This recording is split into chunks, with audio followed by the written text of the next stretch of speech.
Buenísimo, Luisinho, gracias. Buen día para todos los que han entrado después, todos y todas. Arrancaríamos entonces, porque estamos medio pasaditos, ahí tomando la sugerencia de Ana. Denme el ok cuando les aparezca en la pantalla el Power. Y largamos.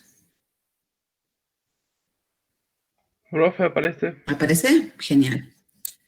Muy bien, bueno, nosotros la semana pasada hemos estado trabajando el proceso metodológico de la investigación, ¿sí?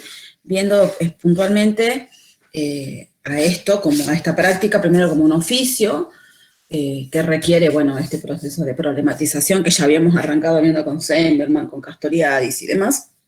Y puntualmente a nivel, si bien dijimos que este proceso riguroso, sistemático, tendiente, que consiste básicamente en poner en diálogo un cuerpo teórico con un cuerpo empírico, tendiente a producir un resultado, un hallazgo, un producto que se llama resultados de la investigación, es un proceso y hay elementos en ese proceso que se superponen, que se juxtaponen, sobre todo en el primer momento de la investigación. Dijimos que a los fines esquemáticos era posible señalar como la existencia de tres momentos característicos en el proceso de toda investigación. El primero de ellos, que es el trascendental y del cual se derivan los otros dos, es la dimensión epistemológica. Habíamos visto la semana pasada, tema, problema, bueno, cómo se construye el objeto de estudio. La fuente que remite al origen de la investigación, esta necesidad, esta obligación de hacer la historia social de los conceptos para poder marcar justamente cuál van a ser los conceptos ordenadores o el encuadre conceptual que va a orientar la mirada hacia la realidad en esta investigación, y que ese mismo proceso nos lleva también a discriminar cuál es el estado de la cuestión, es decir, bueno, cuáles son los antecedentes de investigación que este tema, este objeto tienen, ¿sí? Cuando uno habla de primera dimensión también tiene que hablar de los objetivos, es decir, es importante que los objetivos que no son actividades de la investigación, sino los propósitos o las intencionalidades. Y dijimos, hacia el final de este primer gran momento que tiene la investigación, uno construye, o los investigadores construimos, lo que se llaman anticipaciones de sentido. Esto sí es que estamos orientando nuestra construcción de lo real desde la mirada aristotélica, o bien, si el proceso de construcción de lo real, que después se convierte en tema, objeto, problema, es heredero de la tradición galileana, nosotros al final de esta primera hipótesis tenemos que señalar, al final de esta primera dimensión, tenemos que señalar cuáles van a ser nuestros argumentos teóricos, afirmativos, que relacionen las variables a través de las cuales queremos medir el comportamiento de ese objeto. Y eso se llama hipótesis, ¿sí? Entonces, bueno, el segundo momento de la investigación es la famosa estrategia metodológica, ¿no? En este momento nosotros ya tenemos discriminado qué vamos a estudiar, para qué, desde dónde, es decir, desde cuáles miradas conceptuales. Tenemos un reconto de lo que ya se ha hecho hasta el momento sobre este tema y aquello que falta, ¿no?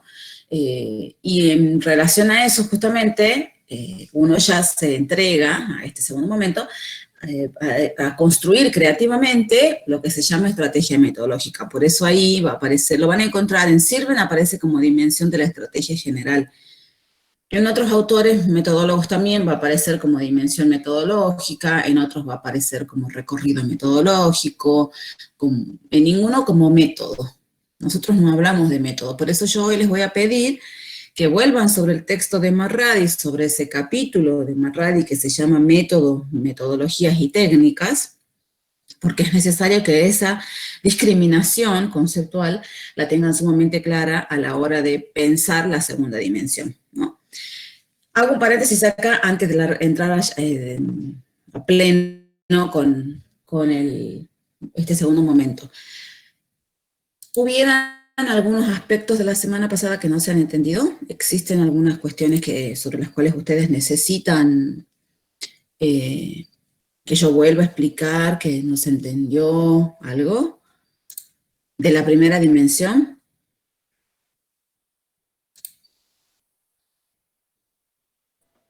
Buen día, profe, ¿qué tal?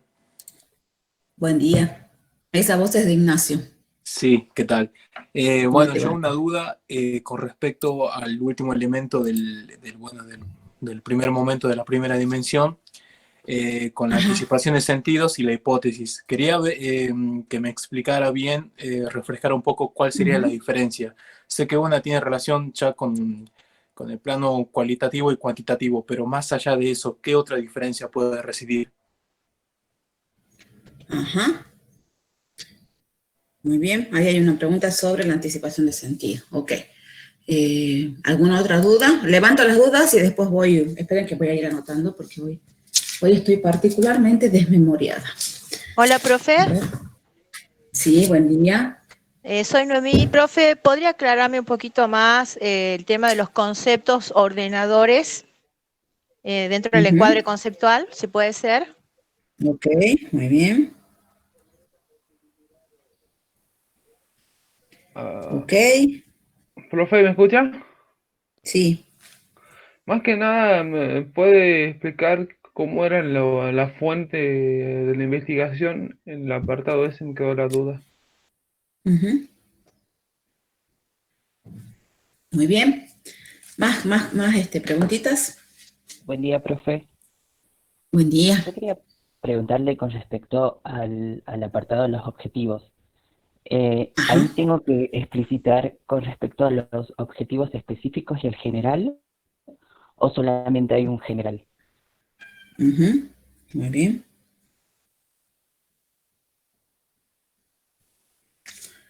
Profesora, buen día. Buen día. ¿Cómo te va, Eh, Mercedes? ¿Cómo está? Buen día. Sí, igual que Noemi, también la misma pregunta, ya la tenía anotada, Ujú. así que bueno, espero. Gracias.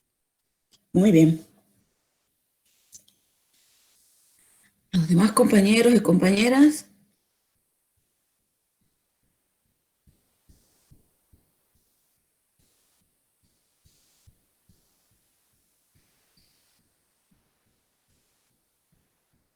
Bueno, voy evacuando las dudas entonces. Empiezo a ver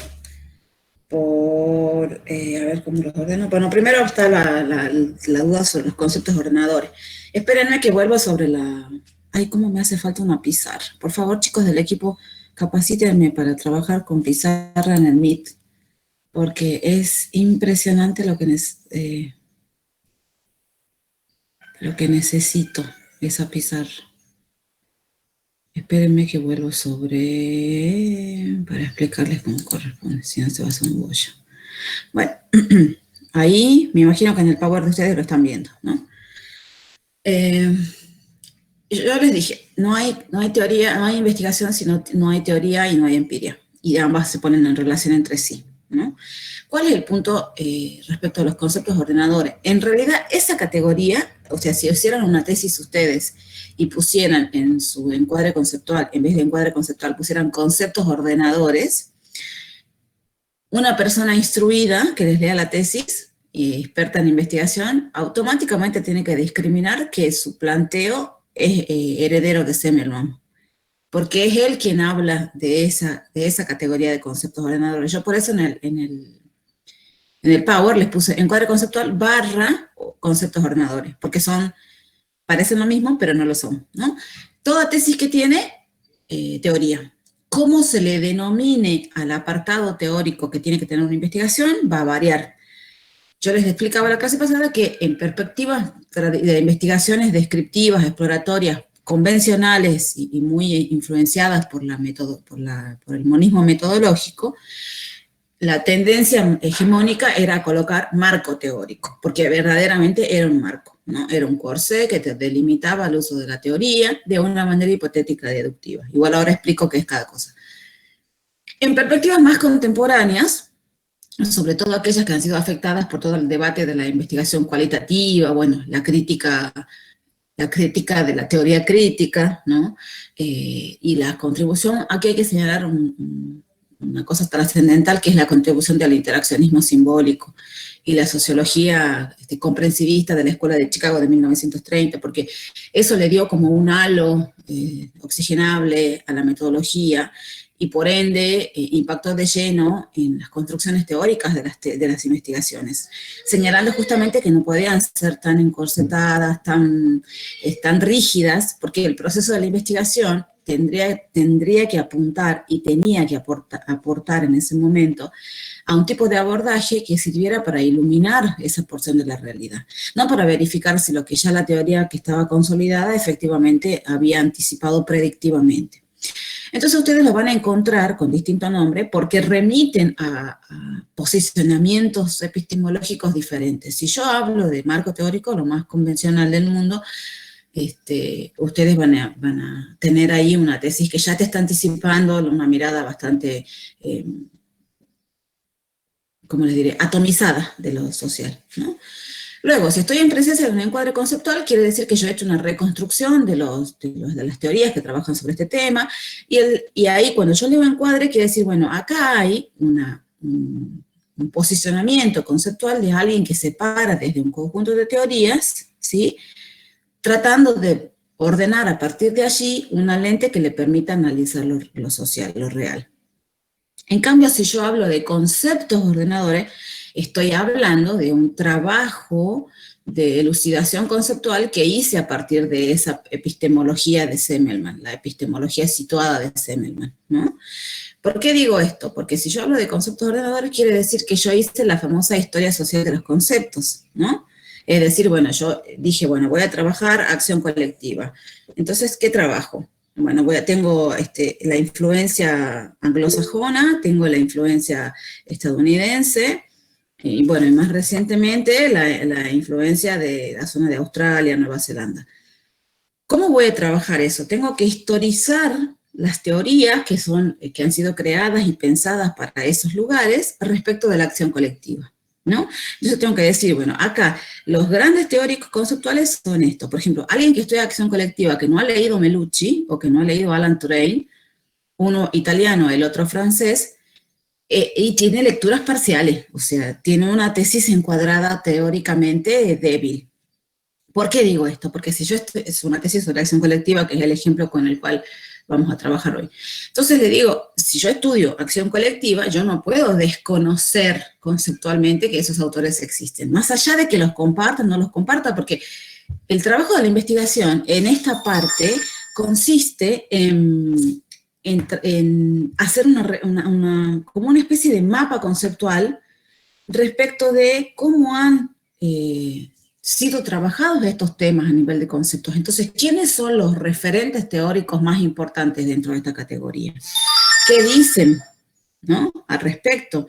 ¿De qué está hecho su categoría central? Bueno, por ejemplo, yo no puedo desconocer, acción colectiva de Melucci es una de las categorías centrales para las ciencias sociales, sobre todo para lo que se conoce como la escuela de la nueva cuestión social, que es justamente la mirada de la Escuela de Altos Estudios de Francia, de París, ¿no?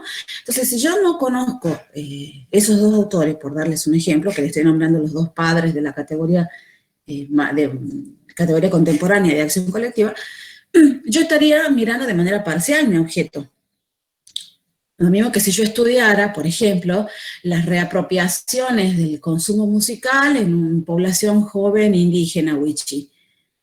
Está bien, si yo no estudio la categoría de la reapropiación, de la resignificación, desde Barbero y su categoría de la mediación, estoy entrando en un tipo de investigación sesgada, porque el concepto ordenador, ¿qué es lo que hace? Reconstruye quiénes son los principales teóricos, los teóricos de peso, porque nosotros, chicos, en ciencias sociales tenemos grandes teorías de alcance medio, ¿sí?, y teorías sustantivas que son teorías específicamente preparadas, elaboradas y construidas en función de cierta porción de lo real. Es decir, se ajustan a situaciones particulares, sobre todo si estamos hablando de investigaciones cualitativas, ¿no? Entonces, por ejemplo, yo tengo que conocer yo estoy muy en contra de aquellas perspectivas que dicen que las investigaciones o las tesis son una receta que voy a aplicar esto, y salen como fábrica de chorizos en 6 meses las tesis. No. Quien decide investigar tiene que leer, ¿no? Y leer, así como yo les insisto en las clases, leer no como la universidad colonial prepara, es decir, recorrer con la vista los materiales teóricos. No, leer comprensivamente, que es lo que nosotros le hemos pedido para los parciales, para los trabajos prácticos. Leer comprensivamente. ¿Por qué? Porque cuando estén ustedes en sus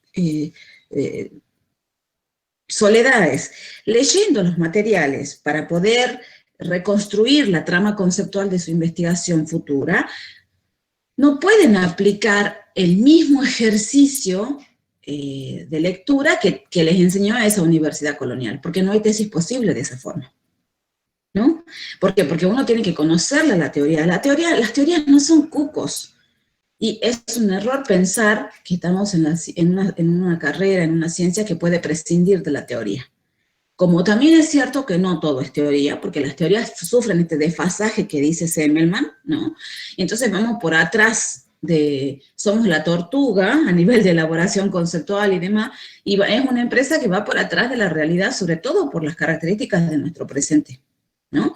Pero ese desfasaje no tiene que dar lugar a dos cosas que yo soy enemiga de eso, y bueno, en esto no soy yo, son un montón de colegas a los que yo me suscribo, que señalamos lo siguiente, o sea, las investigaciones no consisten en descripciones y descripciones que duplican lo real. Es decir, yo no puedo caer en el empirismo, por el empirismo mismo. Me enamoro de una situación, me enamoro de un caso, ¿no? Y hago una investigación para contar anecdóticamente cómo es ese caso. Eso no es una investigación. ¿Dónde está la contribución de conocimiento científico de ese caso? ¿En qué consiste? ¿En que yo conté? Bueno, no, eso no es hacer ciencia. Es cualquier otra cosa, pero eso no es hacer ciencia. Ni siquiera ciencia colaborativa, ciencia participativa, como uno lo hace en el trabajo territorial. No. Nosotros estamos en un lugar donde tenemos que producir algo novedoso sobre eso. Y tampoco es verdad que el otro polo sea el que es válido. Es decir, recito de memoria a los autores, o armo unas semejantes tesinas con argamasas teóricas de autores que después ni se utilizan en el análisis, porque el punto de la teoría es que uno tiene que poder operar con ese concepto. Operar quiere decir, yo tomo los atributos o las propiedades conceptuales de cierta matriz teórica y las pongo en práctica al analizar, al interrogar, al problematizar lo real, ¿no? Entonces, si yo tomo acción colectiva, luego tengo que discriminar, bueno, ¿de qué está hecha? Está hecha de 3 componentes, ¿no? Entonces, si esos 3 componentes se pueden establecer en 3 dimensiones, bueno, yo con esas dimensiones voy a tratar de analizar la manifestación de lo social. Bueno, así funciona la teoría en la investigación, en cualquier investigación, sea la tesis o sea cualquier otra, ¿no? Entonces, los conceptos teóricos tienen esa función. Y en el encuadre conceptual, ¿qué pasa? Uno tiene la tarea, si es que suscribe a Semmelmann, tiene la tarea de reconstruir la historia de esos conceptos. Es decir, bueno, ¿quién creó la categoría de mediaciones? ¿Fue Barbero? No, fue un tipo más desconocido que él, antes que él, como alrededor de 14 años antes que él. Pero no se hizo conocido, no es reconocido como una autoridad científica para hablar con la teoría de los campos de Bourdieu. No es una autoridad científica dentro del campo. Sí lo es Barbero. Bueno, entonces tomo Barbero, lo leo al otro, porque además las publicaciones del otro existen.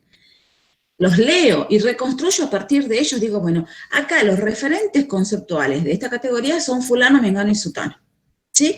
A partir de eso voy a hacer una reconstrucción, decir, bueno, yo tengo que discriminar, es como una especie de disección que uno hace a nivel interpretativo de esa categoría. Entonces uno va poniendo, tiene que, una definición, por ejemplo, mediaciones, 2 puntos, la tiene que convertir en un mapa conceptual que me permita a mí decir, ¿qué es, primero? Definir, que el gran problema que tienen la mayoría de los estudiantes de comunicación es la definición. Yo cuando pregunto, ¿qué es la teoría crítica? La definición tiene que ver con cuáles son sus aspectos centrales, cómo ha definido el autor esa categoría. Entonces yo en la definición no puedo poner, se opone al positivismo, nació en Alemania, es tal cosa, trabaja con la crítica. Son respuestas que no definen. ¿Y sabe por qué no hay definición? Porque no hay comprensión conceptual. Porque si yo digo teoría crítica, es una corriente de pensamiento amparada en los debates marxistas oriundos de la Escuela de Frankfurt, ¿sí? Que trabaja básicamente a nivel epistemológico con la crítica de lo social, partiendo del principio que al principio de todo, en la realidad social, no está lo que se observa, sino la contradicción social. Es decir, al principio de todo está la desigualdad. Si yo defino de esa forma, es porque yo entendí qué es la teoría crítica. Con eso es válido, tiene que ser así, para cualquier cosa que les caiga en las manos, sobre todo si se trata de pensar a futuro en sus propias tesis, ¿no? Ese es el trabajo de la elucidación conceptual. El concepto ordenador, ¿qué tiene? Que vos en la investigación decís, bueno, yo hice la historia social del concepto, historicé quiénes son los referentes. ¿Cuál es el problema con la gente de comunicación cuando nos enfrentamos a la hora de hacer las tesis? El gran problema es que desconocemos cuáles son los referentes teóricos de la comunicación.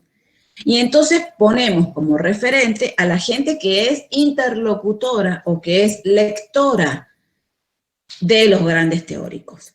No es yo en el caso de la sociología digo, por ejemplo, no es lo mismo leer a la fuente que es Bourdieu que leer en el caso argentino a Alicia Gutiérrez. Yo la amo a Alicia Gutiérrez, ha sido mi profesora, la adoro, entendí Bourdieu por ella. Es una persona genial, es la persona en Argentina que más sabe de Bourdieu. Pero no es lo mismo leer a ella que hace la reconstrucción conceptual de su teoría que leer a Bourdieu. No es lo mismo. Y lo mismo pasa con los teóricos de la comunicación. No es lo mismo leer a Stuart Hall, de los estudios culturales de la Escuela de Birmingham, que leer a un representante de Hall en Argentina, es decir, a un traductor de Hall. No es lo mismo a Jodelet con las representaciones sociales que leer a un interlocutor de Jodelet. Me pasa muchas veces que tesis que quieren trabajar sobre representaciones sociales, digo, ¿y ustedes han leído el libro de Jodelet? No. Y me sacan una bibliografía de 2 páginas diciendo, leímos esto, pero eso no es Jodelet. Hay un problema con leer la fuente, que es un problema que tiene la carrera y su estructura curricular en el plan de estudio para trabajar la teoría. La teoría, chicos, se entiende como un ejercicio de problematización de lo real, que va caminando por niveles distintos de abstracción. O sea, comenzamos en los primeros años con un acercamiento muy vivencial y experiencial para trabajar en los años superiores de la carrera, en los años intermedios y superiores, con mayor complejidad y con mayor abstracción de la teoría. Y eso no nos pasa como carrera, ¿no? Y nos tiene que pasar porque ustedes tienen que tener claro desde dónde están parados. Porque después uno escucha perspectivas muy dogmáticas, muy naturalizantes del sentido común. Yo he escuchado a una muchachita decir en un congreso que se hizo en Salta hace un par de años atrás, que porque estaba la gestión a nivel nacional de Mauricio Macri, de que el desempleo en Argentina era una cuestión, el desempleo de jóvenes en Argentina era una cuestión coyuntural, ¿sí? Sujeta a las políticas del ajuste macrista. A ver, alguien que vivió en Buenos Aires y que vivió en carne propia lo que hizo Macri con la ciudad de Buenos Aires, por supuesto que no estoy a favor de Macri, ¿no? Jamás defendería el corte ideológico de un gobierno de esas características, ¿no? Por lo que representó en materia de retroceso de derechos, además por el terrible ajuste que se hizo sobre los sectores populares de este país. Pero escuchame una cosa, ¿cómo pueden hablar desde el cerco ideológico, carajo? Discúlpenme la exacerbación, pero eso es producto de alguien que no tiene una papa de idea de la teoría, chicos. Los que hacemos sociología de la cuestión social en Argentina, desde 1994 que estamos diciendo que el desempleo juvenil, es decir, la baja tasa de inserción de la población altamente calificada menor a 25 años es cada vez más agudo en el caso argentino. Eso lo decían los investigadores del trabajo, de la ASEC, de la Asociación Argentina de Estudios del Trabajo, ¿sí? Lo dice desde 1994. La coyuntura, ¿qué es para ustedes conceptualmente hablando? Yo me acuerdo que me querían comer viva en ese congreso, pero a mí cuando se me salta la lanza chaqueña no me frena nadie. Porque ¿saben qué pasa? Uno, ante todas las cosas, es investigador. es investigadora, entonces no puede pasar por alto semejantes barbarazos, porque los chicos que estaban ahí, que eran todas criaturas de segundo o tercer año, escuchan eso y después dicen, el desempleo en Argentina es coyuntural. No, no es coyuntural. No es coyuntural. Coyuntura es un evento extraordinario que sucede en la confabulación de por lo menos 3 dimensiones que no modifican sustantivamente la distribución, ni cambian los modos de producción, ni los medios de producción, ni tampoco la forma como se distribuye la riqueza. Entonces eso es coyuntura. ¿De qué coyuntura me hablan cuando nosotros en Argentina tenemos la condición de desempleo y de desocupación absolutamente estructurada? Estructurada quiere decir, cuando uno dice el fenómeno este es estructural, quiere decir que lleva sin alterarse más de 15 años en determinada formación social. Bueno, les estoy hablando de 1994. ¿No?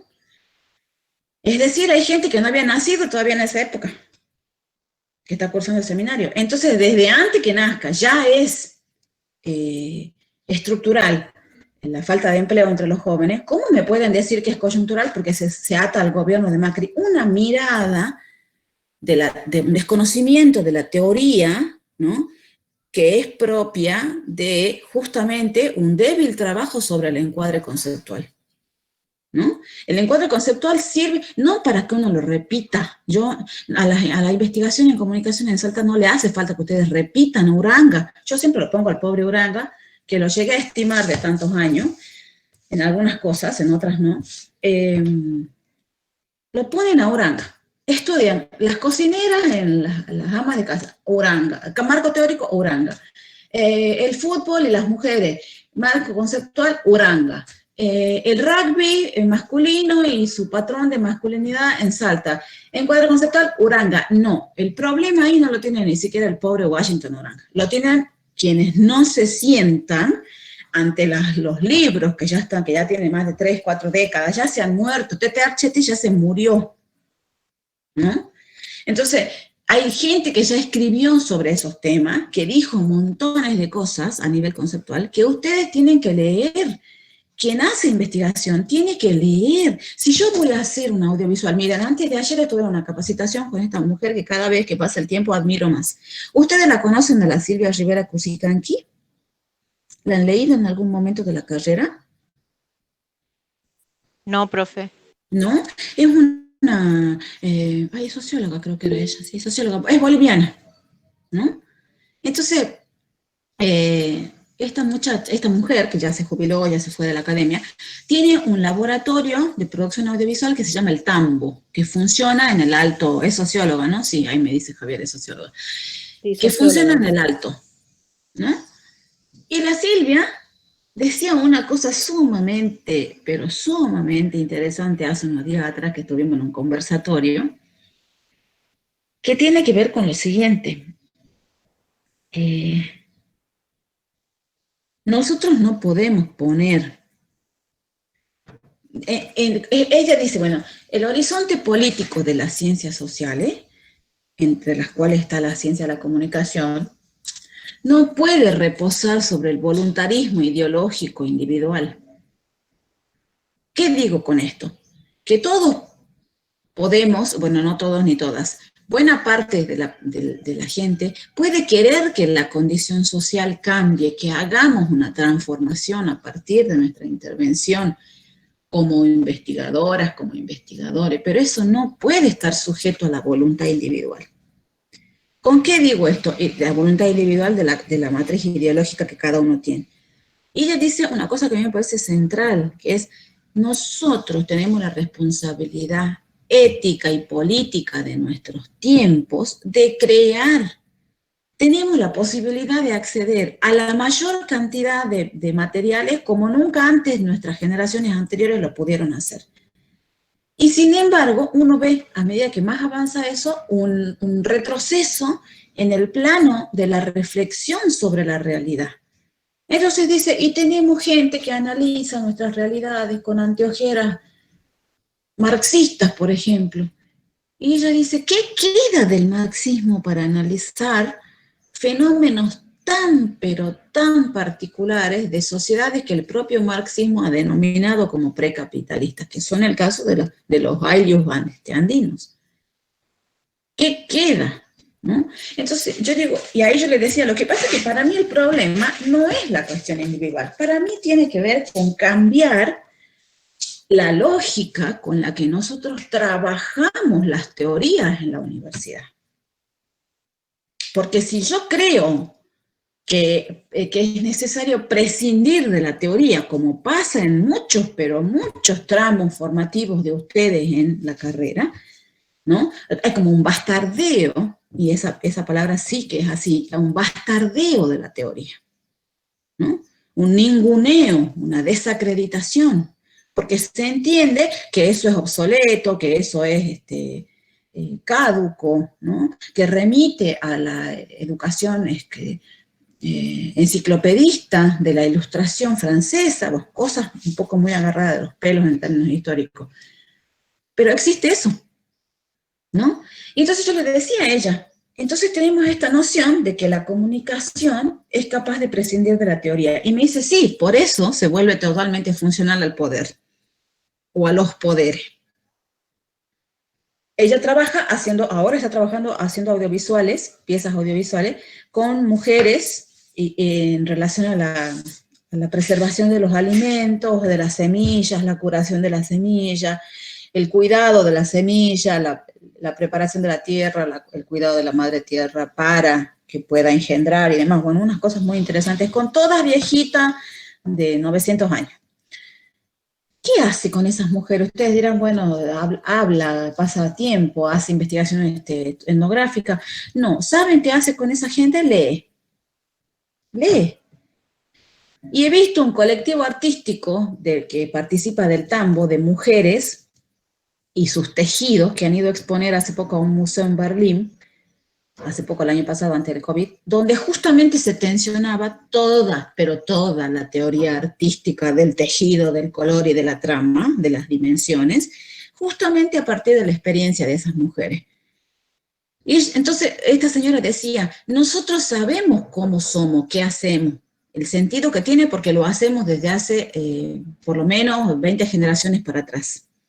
¿No? Es una transmisión de culturas ágrafas que oralmente se ha ido reproduciendo de generación en generación. Ahora, el tema, dice ella, es que nosotras necesitábamos saber, y les digo que habla una mujer aymara, plenamente aymara, con toda su estética aymara, su indianidad aymara, su idioma aymara, y dice, yo quería saber cómo nos miraban los otros, qué habían dicho de nosotros los otros. ¿Y saben qué han hecho? Se han diseñado un taller para leer teoría del tejido, teoría del color, teoría de los planos, para poder discutir con eso y decir, bueno, nosotros no somos eso que está puesto ahí, somos esto, por esto, por esto, y por esto, y por lo otro. Bueno, algo muy similar a esa creación artística es lo que tiene que pasar con todo proceso de investigación. La teoría existe ahí, no necesita, Marx no necesita más defensores de Marx. Marx es Marx, ¿sí? Lo mismo que los otros autores. El tema está cuando yo uso Marx para todo, o uso los interlocutores de Marx y nunca leí a Marx, ¿no? Entonces, eso es hacer el proceso de construcción del encuadre conceptual, el proceso de elaboración lógica, ¿sí? Una reconstrucción lógica de los encuadres conceptuales, de las categorías, de sus dimensiones y sobre todo de su tiempo histórico. ¿Por qué algunas categorías hablaban de tal cuestión y hoy por hoy esa realidad cambió tanto que ya no es posible señalar esa matriz conceptual como algo pertinente? ¿No? Entonces, si yo voy a trabajar en una investigación coherente, chiquita, no, obviamente que esto no necesita que ustedes hagan grandes elucubraciones teóricas, porque la tesina es un trabajo bien específico, reducido y acotado, pero en las investigaciones que uno lee, ese trabajo de conceptualización sí está, ¿no? Ustedes lean tesina de otras universidades y van a ver que ese trabajo de conceptualización sí está, no es algo de lo que se pueda prescindir. Tampoco en el caso de la gente que hace piezas artísticas. tiene que tener claro lo que se llama la elucidación, porque la elucidación es lo que nos da lugar al posicionamiento conceptual, ¿no? Y entonces a partir del posicionamiento conceptual, ahí es donde uno dice, bueno, esta realidad, por supuesto que puede ser entendida desde muchas perspectivas conceptuales, pero dada la situación y después de haber hecho un repaso por todo lo que hay, va a ser entendida como esto, esto y esto, ¿no? Entonces, eso es básicamente conceptos ordenadores o encuadre conceptual. La anticipación de sentido y la hipótesis. En ese proceso de construcción de lo real, que es el planteo del problema, que remite justamente a eso, es decir, bueno, cómo un fenómeno fáctico concreto es sujeto de reflexión, de pregunta, de interrogación, de manera situada, hasta convertirse en un problema de investigación, una construcción conceptual de los investigadores. Bueno, ¿qué pasa con eso? La anticipación de sentido es un argumento previo al trabajo de campo, es decir, previo a que los investigadores, las investigadoras salgan a terreno, ¿sí? O en todo caso, si no se hace campo, se hace, por ejemplo, investigación bibliográfica, bueno, es previa a la aplicación de la estrategia metodológica, por eso está en la primera dimensión. Y tiene que ver con cómo uno anticipa que se va a comportar ese objeto, ¿no? Entonces yo puedo decir, bueno, provisoriamente tengo que señalar que este objeto parece esto, esto, esto, aquello otro. ¿Por qué? Porque ¿ya dónde sale eso? ¿Es necesario decirlo? Sí, porque tiene que ver con el posicionamiento de quien investiga. Y además tiene, en el caso de la anticipación de sentidos, tiene un carácter sumamente amplio, no tiene un énfasis determinista, ¿no? Entonces yo puedo, por eso justamente se llama así, anticipación de sentido, decir, bueno, ¿qué sentidos están construidos en torno de esto? ¿Cómo es que se está comportando este objeto? ¿No? Entonces digo, en función de los datos de la realidad, en función de los antecedentes, en función del encuadre conceptual de donde me posiciono, en función de la problematización que se hizo, del anclaje, porque yo les expliqué la clase pasada qué es el anclaje, ¿no? Bueno, en función de todos esos aspectos, al final de ese primer momento uno dice, bueno, estamos en presencia de algo que tiene estas características y que aparentemente se comporta o tiene lugar por esto, por esto y por esto. Eso sale de dónde, de todos los elementos anteriores que les dije, ¿no? ¿Por qué? Porque el proceso de construcción de lo real es inductivo, ¿no? Entonces uno va infiriendo elementos característicos de esa realidad y las va elaborando como argumento de problematización. Ahora, si yo estoy en presencia de un proceso donde lo real está construido desde la mirada del positivismo, ¿sí? Entonces estaré al final de este primer momento, yo no puedo elaborar argumentos provisorios. No, para nada. Yo, en el proceso de construcción de ese problema real que se convirtió en un problema de investigación, está mediando una posición epistemológica que es galileana, que entiende la realidad y que dice, bueno, este comportamiento, este fenómeno que se observa, ha sido investigado de manera conceptual de esta manera, ¿sí? Esta categoría a nosotros nos sirve para trabajar, por ejemplo, la identificación social, que es algo muy estandarizado, en la investigación psicológica y también en los estudios de mercadeo, ¿no? Entonces, ¿qué se hace? Se estandariza qué es la identificación, con qué se identifica la gente, ¿no? Entonces, hay toda una teoría que va de la mano con esa categoría y dicen, bueno, vamos a trabajar esta investigación desde esta categoría. Y esta categoría teórica dice lo siguiente, y bueno, a partir de esa categoría vamos a tratar de observar cómo se compone esa identificación a través de un conjunto de premisas. La identificación es esto, luego es esto, luego es aquello otro. Esas tres características, por darles un ejemplo, se van a convertir después en el insumo con el cual esos investigadores, conceptualmente, en ese proceso de deducción que están haciendo, al final de la primera dimensión terminen construyendo lo que se llama una hipótesis, ¿no? ¿Y la hipótesis qué es? Es un argumento afirmativo que pone en relación por lo menos dos variables. Una variable independiente, ¿sí?, que termina afectando el comportamiento de otra variable que se llama dependiente. Entonces, cuando aparezcan elementos como determina, condiciona, coacciona, ¿no? Eso se llama nexos.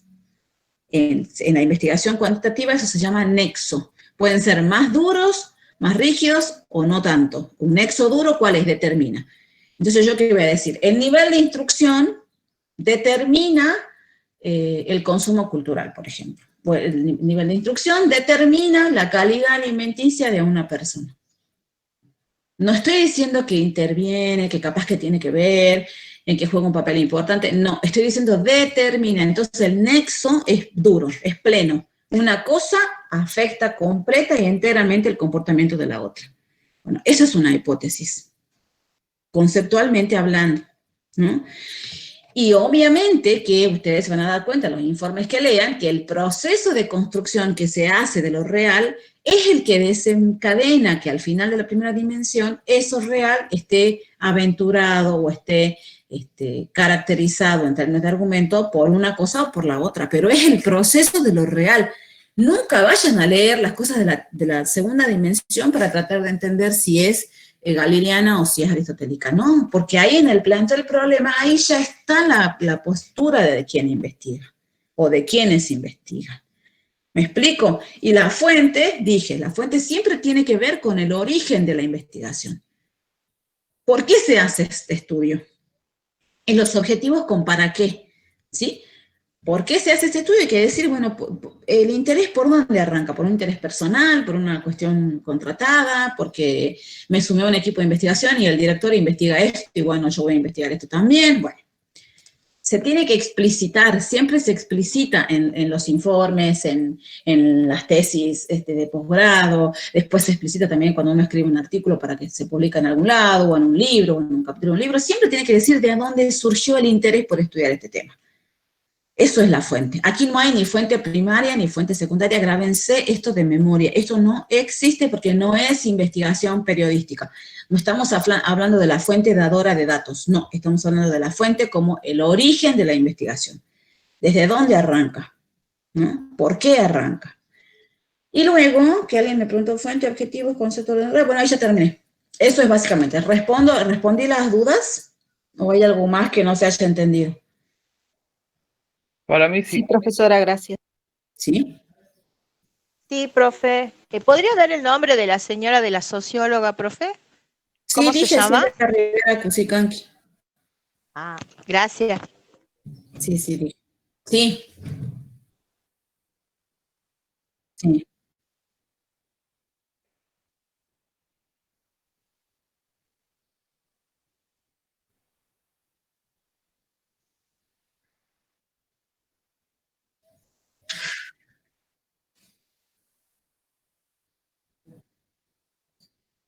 No entiendo la pregunta.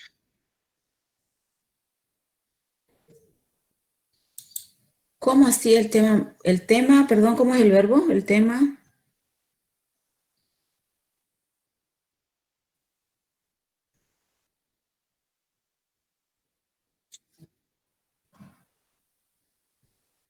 No entiendo.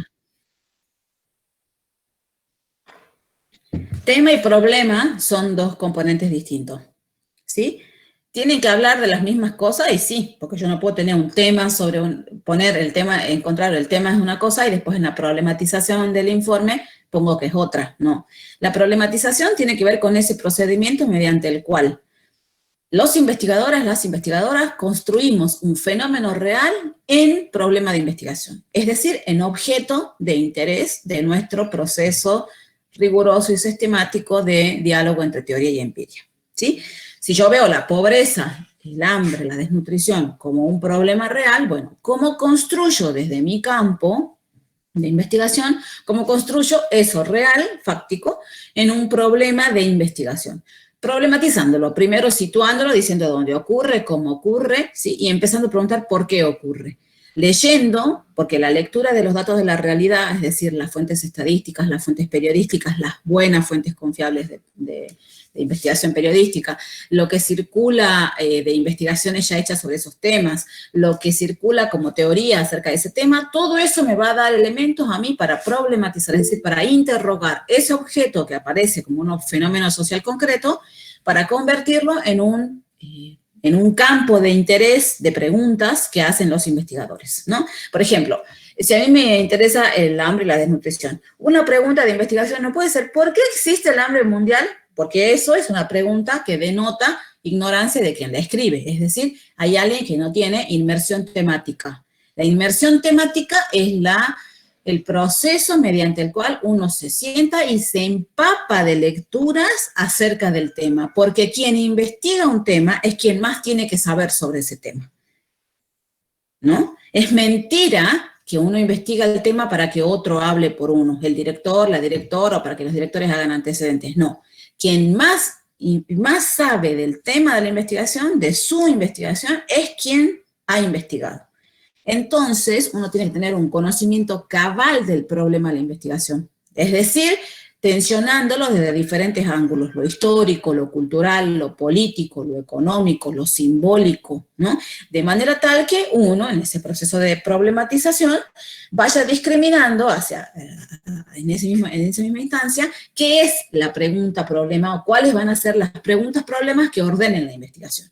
De esas preguntas problemas que yo me fui haciendo en esa instancia, tendré que recortar finalmente qué de este problema multidimensional que he construido, o que hemos construido, qué vamos a estudiar puntualmente como un hecho puntual concreto. Y eso se llama objeto de estudio.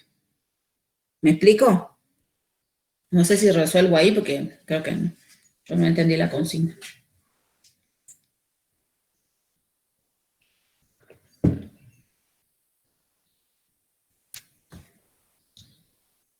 No sé si respondo a la pregunta, Luis. Bueno, ¿por qué no usan los micrófonos, chicos?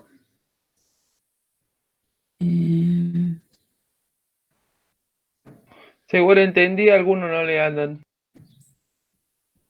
Claro, pero a todos. Bueno, avanzo entonces. Si no hay más dudas,